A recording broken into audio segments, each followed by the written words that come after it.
And we are back with the rare late Saturday night, I guess you could say early Sunday morning video. Finally, well, besides work and, paying attention to the World Series and everything, finally getting a chance to get around to the wide receiver preview for Week 8. Plus, there was a lot of news, trade rumors, so let's get right into it. Once again, I hope you all had a good week. Hope you all are having a great weekend, and I hope your research and your lineups are coming along beautifully. Me, I still have a little bit of work to do. Plus, I'll be playing my favorite team's single game, nice little small 1K contest the first. But that doesn't lock until 425. I'll be playing the small Broncos and Carolina single game. And of course, I'll be staying in the very favorable 50% payout $3 150 max contest. So let's get right into it. In a possible game that has the good possibility of blowing up. Whoa, that was not supposed to happen. Let's go back a bit. Can we get back to where we were? Yes, thank you. Was not supposed to do that. Okay, so now we'll talk about Jamar Chase. Not my favorite, not out of all the pamps right here, not my favorite, but Jamar Chase going against that Philadelphia defense does have the ability to break the slates. Now hasn't had the best couple of weeks lately. In his last couple of weeks, hasn't really broken the slate. Like I said, he hasn't really done that since the Baltimore game. Damn near dropping a 40 piece, of course.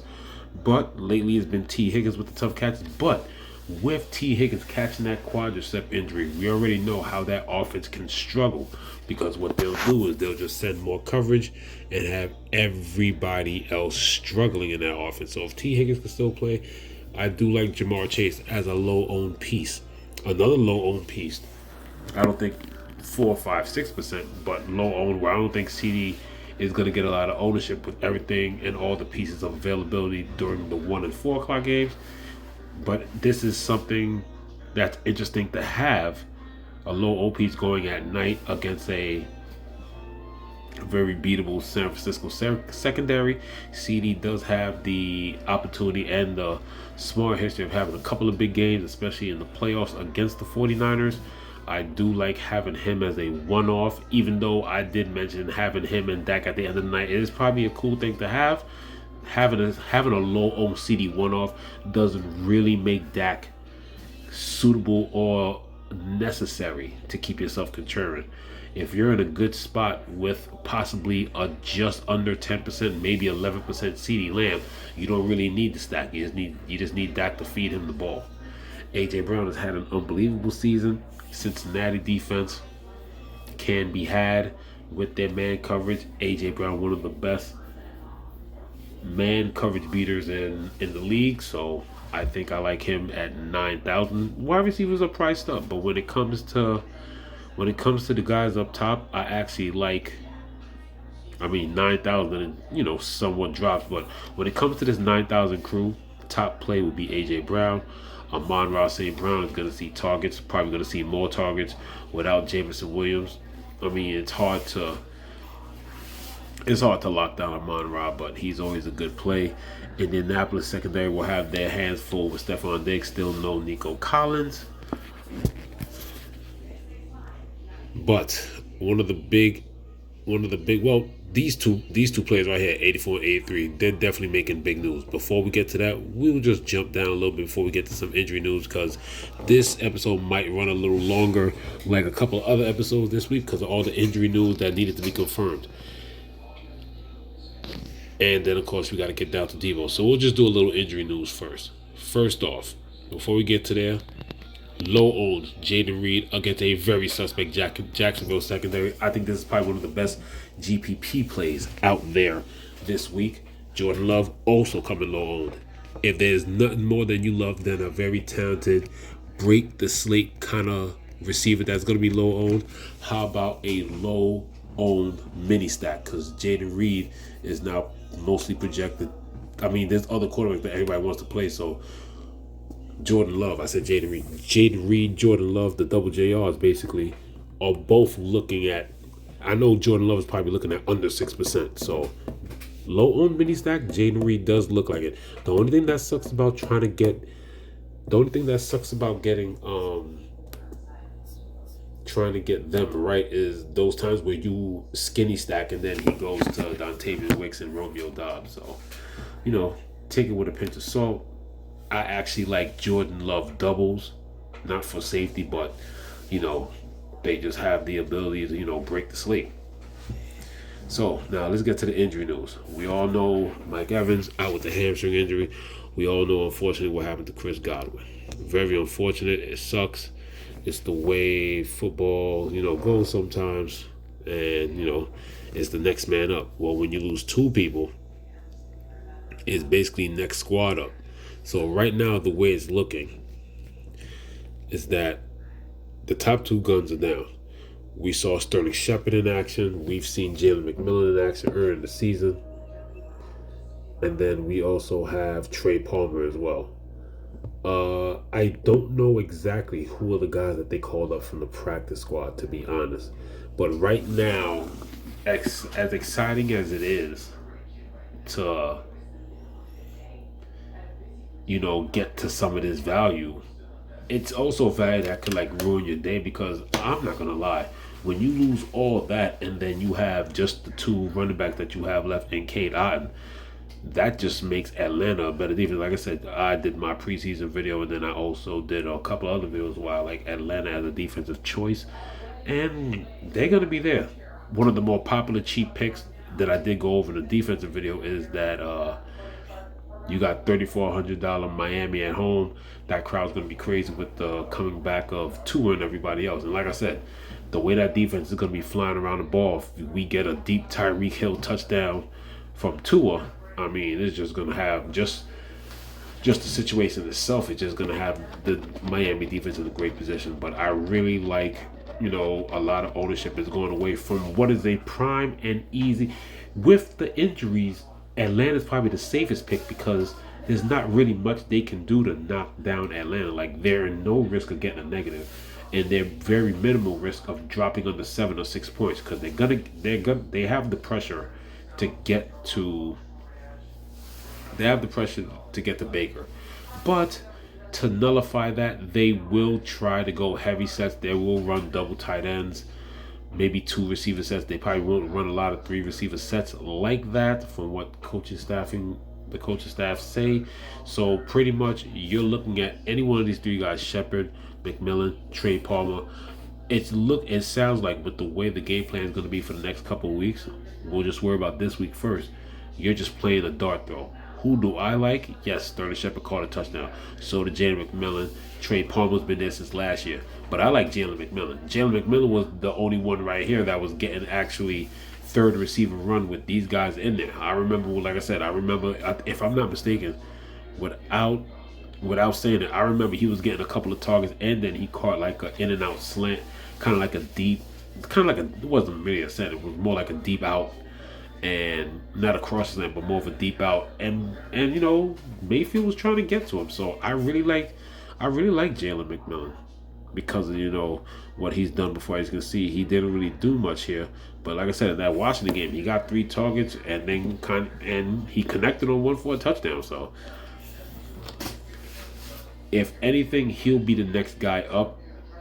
I understand Sterling Shepard is the veteran. He did have some opportunities there when there was injuries before. But if you told me to rank it, it's Jalen McMillan first, Sterling Shepard next, and then Trey Palmer. But of course, the number 1 guy that's getting all the chalk will be Cade Otton. But we'll see how that all works out.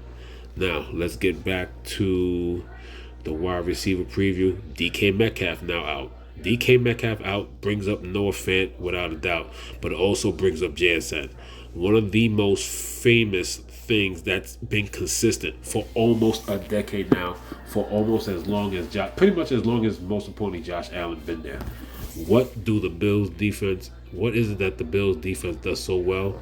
They play that cover 2 deep. They do not allow anything deep. They barely get beat deep. So, yes, there are routes that Tyler Lockett runs, some short slants, some short outs, but he's mostly the deep threat. This works more for Jackson Smith and Jigba, because he's more the possession receiver. That's what he does. I think, if anything, Jake Bobo will most likely, and then Laviska Shenault should probably see some action too. But the next guy up will be Jake Bobo, and he'll probably take Metcalf's side because JSN is the guy that normally runs the slot, while Lockett normally runs the deep routes, the outs, and the curls on the right side. But when it comes to that, yeah, it's from 3-1. It's Bobo, Fant, and Jackson Smith and Jigba. And even with the injuries, as you can see here, 6 targets, 9, 7, 12, 3, 16, 2. So besides 2 duds, when the core was healthy, Jackson Smith and Jigba was already getting a ton of work. Why is he probably not being talked about like that? Because the 6,400 price tag is not as attractive as the mid 5s and even high 4s of what some wide receivers are being priced with the opportunity they got this week.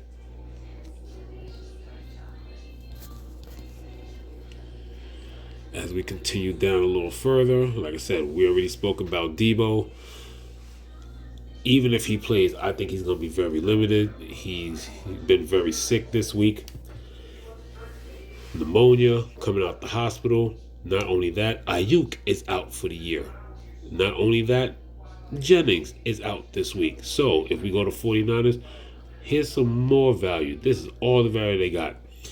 Honestly, I like Ricky Purcell and Ronnie, and I like the aspect of Ronnie Bell. Those are the guys that have been with the team the longest. And after that, you just have to look at Mason possibly getting a ton of carries, and then George Kittle.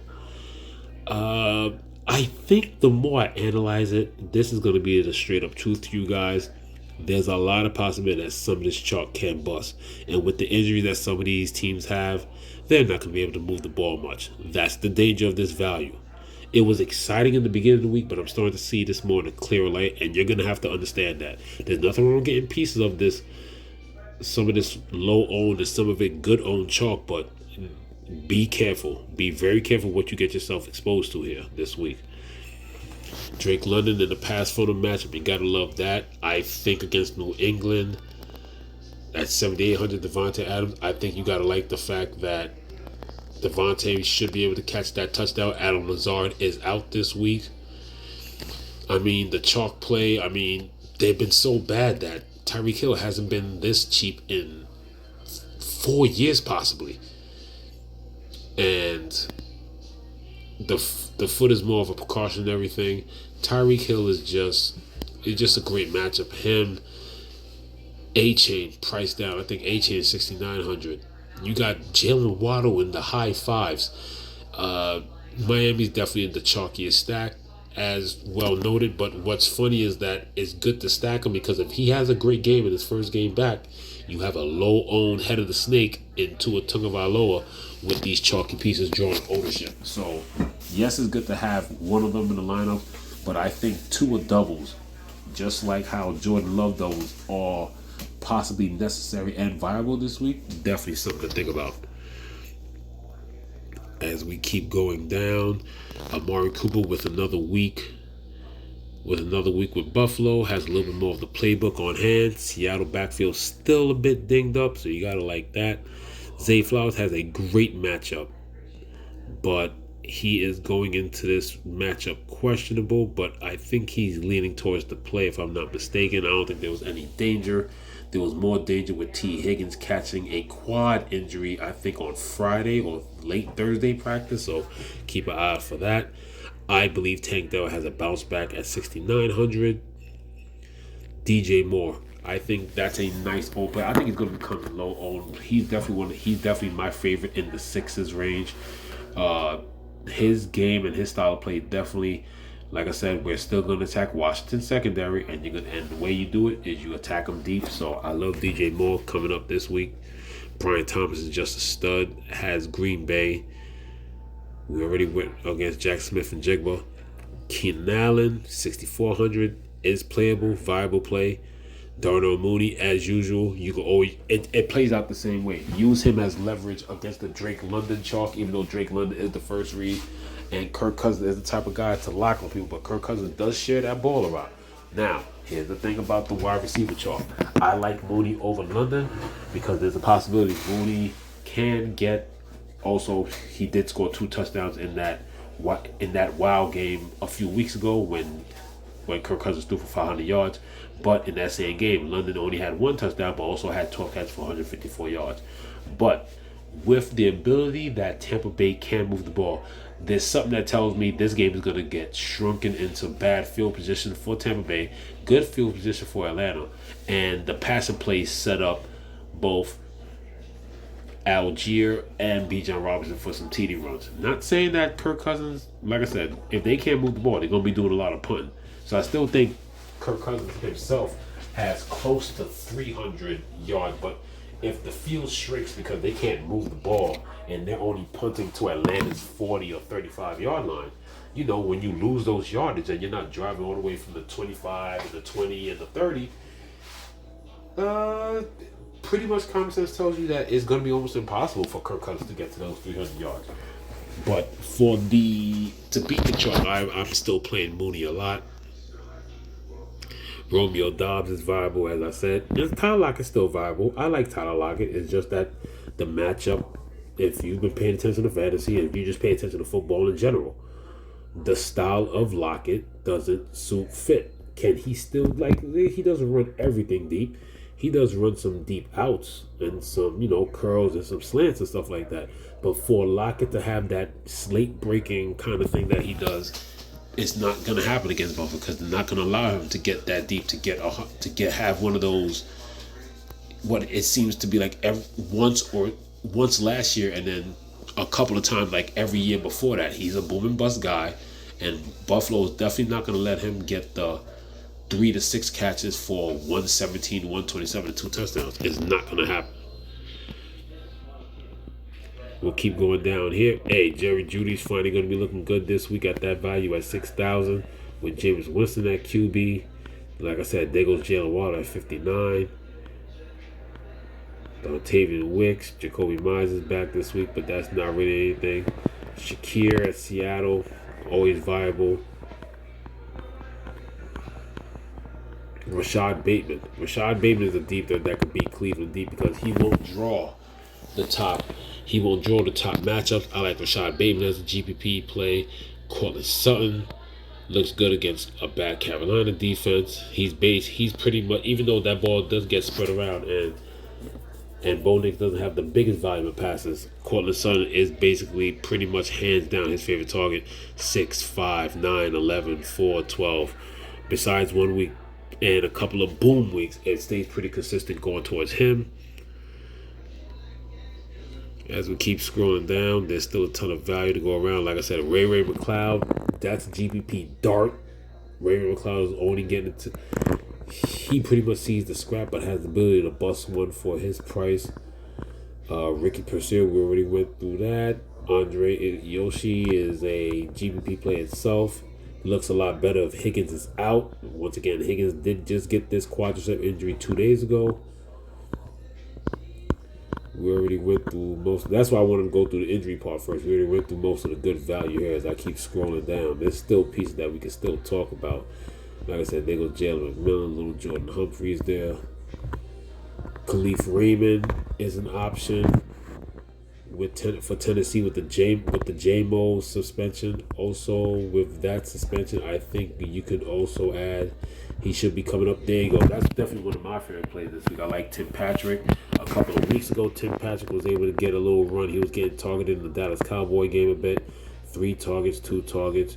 Has 4 targets early in the season. He's definitely somebody not a lot of people talk about. I'm making sure I'm going to get to him at 4,700. And as you keep going down, there might be one other person to talk about, possibly.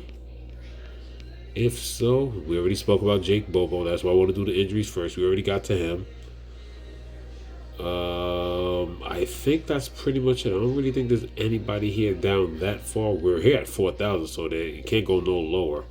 But there's really nobody else. But there's that many injuries that we're actually scrolling down this far in the 4,000. You just never know with this week.